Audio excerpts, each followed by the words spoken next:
그러니까 환경대학원에 가게 된 계기는 사실은 쓰레기 문제가 심각해질 것 같다라는 생각 때문에 그 환경에 관심을 가지게 된 건 사실이에요. 근데 그때도 쓰레기 문제가 심각해질 것 같다라고 하는 것도 뭔가 쓰레기 문제에 대해서 구체적으로 알았기보다는 좀 약간 간접적으로 우리가 이렇게 많은 물질들을 소비를 하는데 여기서 나오는 쓰레기들을 과연 우리가 처리할 수 있을까를 머릿속으로 한번 그냥 생각을 해보니까 너무 끔찍하더라고요. 그래서 이 환경이 심각해지겠구나. 그래서 이제 환경대학원으로 가서 공부를 더 해보자 이렇게 계기가 된 거고요.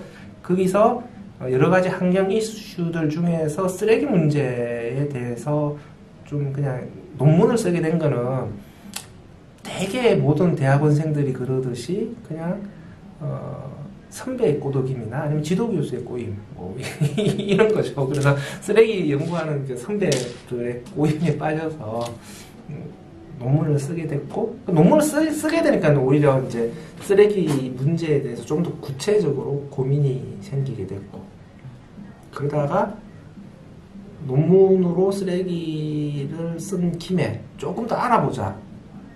근데 어떤 식으로 진로를 정해야 쓰레기 문제를 조금 더 구체적으로 알 수 있을까? 그때도 조금 더 막연하게 시민단체, 환경단체가 조금 더 현장을 더 잘 알 수 있지 않을까 이런 생각이 들어서 환경단체 쪽으로 가보자 라고 생각했는데 또 마침 그때 쓰레기 문제 해결을 위한 시민운동협의회 줄여서 쓰시오 이라고 하는 단체에서 활동가를 뽑더라고요.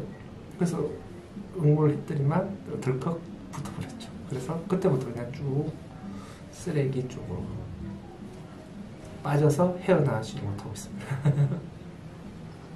그러니까 순환경제라고 하는 것은 말 그대로 물질의 흐름을 얘기하는 거거든요. 그러니까 물질의 흐름이 계속해서 반복해서 돌고 도는 순환의 흐름을 보여야 된다. 그러니까 결국은 재활용을 계속해서 반복적으로 할 수 있어야 된다라고 하는 것이고, 순환경제의 정반대편에 있는 게 선형경제거든요. 물질의 흐름이 직선의 흐름을 띠는 거죠. 자원을 채굴해서 사용하고 바로 쓰레기로 버려지는 일직선상의 낭비적인 물질 흐름을 보여주는 게 선형경제인 거고, 이러니까 이제 자원을 계속해다가 사용을 하니까 자원 고갈의 문제가 발생하는 거고, 쓰레기를 비롯한 오염물질 배출로 인한 환경오염 문제가 심화되는 거잖아요. 이 상태로는 더 이상 지구 생태계가 견딜 수가 없으니까 이것을 조금 더 자원을 지속 가능하게 쓸 수 있는 순환의 구조로 가자라고 하는 게 순환경제의 개념인데요. 그러면 이제 선형경제에서 순환경제로 바꾸자. 이 말은 물질의 이용 방식을 선형의 직선의 흐름에서 순환의 흐름으로 바꾸자. 그러니까 물질 이용 방식의 전환을 의미하는 것인데, 이걸 조금 더 구체적으로 이해를 하게 되면은 결국 크게 두 가지예요. 그러니까 물질 이용 방식이 어떻게 바뀌어야 되는 것이냐. 일단은 줄여야 되는 것이죠. 두 번째로는 재활용을 엄청나게 높여야 되는 것이죠. 그래서 우리가 필요로 하는 자원을 재생자원을 통해서 대부분 조달할 수 있는 구조로 만들어야 된다. 그래야 순환경제가 갈 수 있는 것이죠. 그러니까 사람들이 순환경제 그러면은 재활용만 잘하면 된다라고 생각을 하는데요. 그 전에 뭐가 전제가 돼야 되냐면은 물질의 소비가 줄어들어야 돼요. 그래야 재활용을 통한 재생원료만으로 우리가 필요로 하는 자원을 쓸 수가 있는 거죠. 계속 물질의 소비량이 증가를 해버리면 재생자원만 가지고는 우리가 필요로 하는 자원을 조달을 못해요. 왜냐하면 재생자원이라고 하는 것은 우리가 소비를 했다는 걸 전제로 하거든요. 그러니까 쓰레기가 그만큼 발생했다는 걸 의미하는데, 소비량이 증가를 해버리면 우리가 소비한 쓰레기만 가지고는 이 자원을 조달할 수가 없어요. 그러니까 자원의 소비량이 더 이상 증가하지 않고 일정 수준을 계속 유지하는 상태에서 돌렸어야 재생 자원만 가지고 우리가 필요로 하는 자원을 조달할 수 있는 일종의 정상 상태, 균형 상태에 도달할 수 있는 거죠. 그래서 자원의 소비량을 줄이고 재활용률을 늘려서 이렇게 물질의 순환 흐름을 만들자, 이렇게 가는 건데, 이렇게 생각하면 뭐 그렇게 하면 되겠네 이렇게 생각하는데, 이게 진짜 어려워요. 왜 어렵냐? 물질의 소비가 줄어든다는 게 어떤 의미냐는 거예요. 지금 경제 구조에서 물질의 소비가 줄어든다라고 하는 것은 경제가 망가지는 걸 의미해요. 우리나라에서 쓰레기 발생량이 줄어들었던, 쓰레기 관점에서 보면 행복했던 시기가 IMF 때거든요. 전 세계적으로 봤을 때 쓰레기 발생량이 줄어들었을 때가 2008년 세계 금융위기 때예요. 그러니까 지금 경제 구조에서 쓰레기 발생량이 줄어들고 물질의 소비량이 줄어든다라고 하는 것이 마냥 행복한 상황을 의미하는 건 아니거든요. 그러니까 순환경제라고 하는 것은 지금 그 경제는 계속 돌아가면서 사람들이 일은 계속하고 소득은 얻으면서 행복하게 살아가면서 물질의 소비는 줄어들어서 자연 생태계도 행복해지는 그런 상황으로 가야 되는 거잖아요.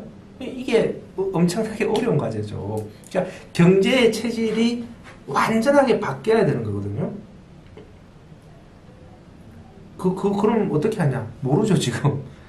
그러니까 순환경제는 개념과 목표만 지금 우리에게 제시되어 있는 것이고, 이 목표를 현실에서 어떻게 구체화시킬 거냐라고 하는 것은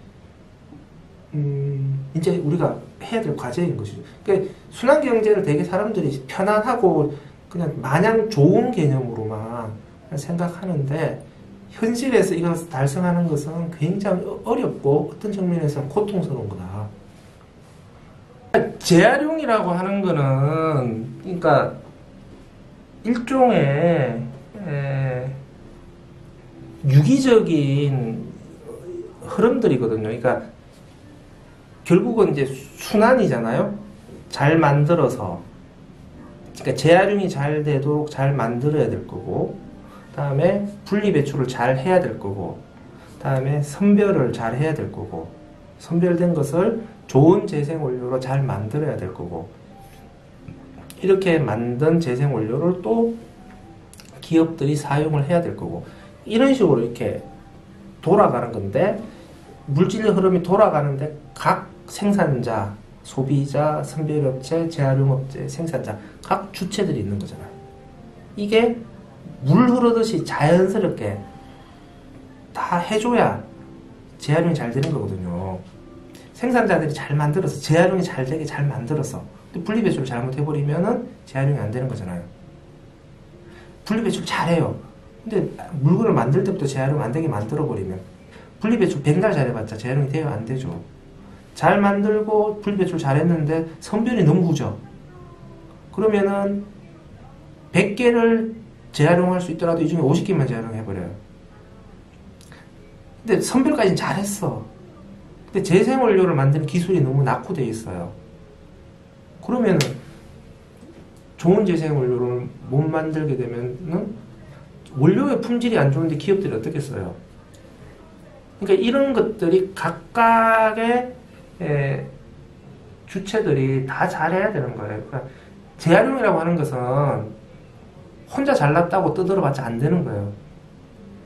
다 같이 팔짱 끼고 다 잘난 놈들이어야 되는 거죠.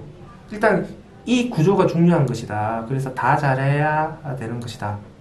라고 하는 것이 필요한 것이고요. 지금 부분은 물건 재활용이 안 되게끔 만들어졌기 때문에 분리배출 하더라도 재활용이 안 되는 경우가 굉장히 많다. 이건 소비자의 문제는 아닌 거죠. 두 번째,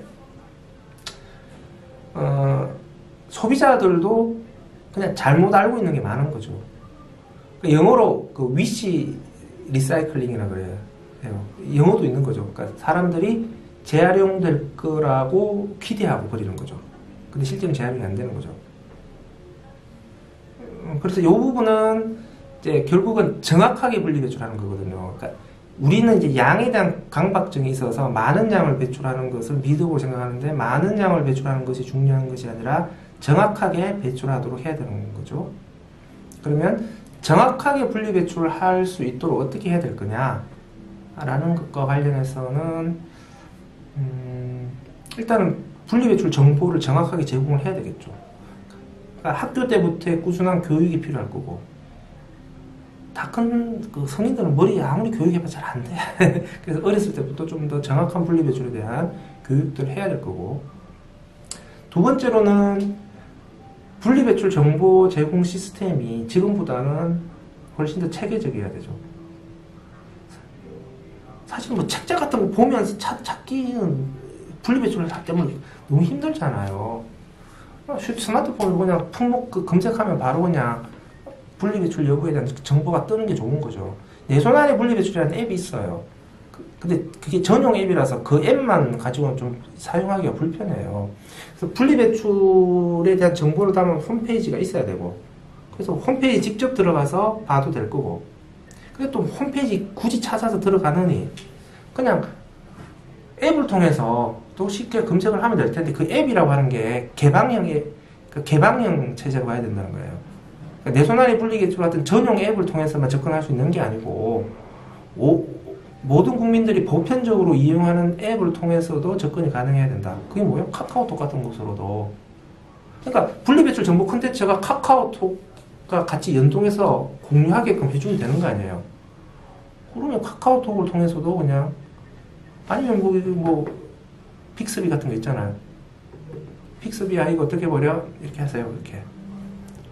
여기서 더 나아가면 그냥 해서 카메라로 찍 비추면 알아서 인식해서 이거는 이렇게 합니다. 이렇게까지도 기술이 발달할 수가 있죠. 그래서 이런 부분들은 어쨌든 자꾸 소비자를 탓할 게 아니라 소비자들에게 얼마만큼의 분리배출 정보를 정확하고 빨리 편리하게 제공해 줄 거냐. 그러니까 이런 것들을 역시 시스템으로 이제 고민을 해야 된다. 그 다음에 역시 재활용이라고 하는 것은 선별이 잘 돼야 재활용이 되는 거거든요. 그러니까 플라스틱도 재질별로 선별이 돼야 재활용이 되는 거잖아요. 근데 이 선별을 어떻게 섬세하게 잘 할 거냐의 문제죠. 근데 이거는 선별장에서 선별을 잘 할 수 있는 게 있고 잘 할 수 없는 게 있어요. 그러니까 선별장은 양이 많은 것들은 효율적으로 컨베이어 벨트 위에서 효율적으로 선별을 할 수가 있어요. 그런데 양이 적거나 부피가 적은 것들은 컨베이어 벨트 위에서 일일이 선별하기가 어려워요.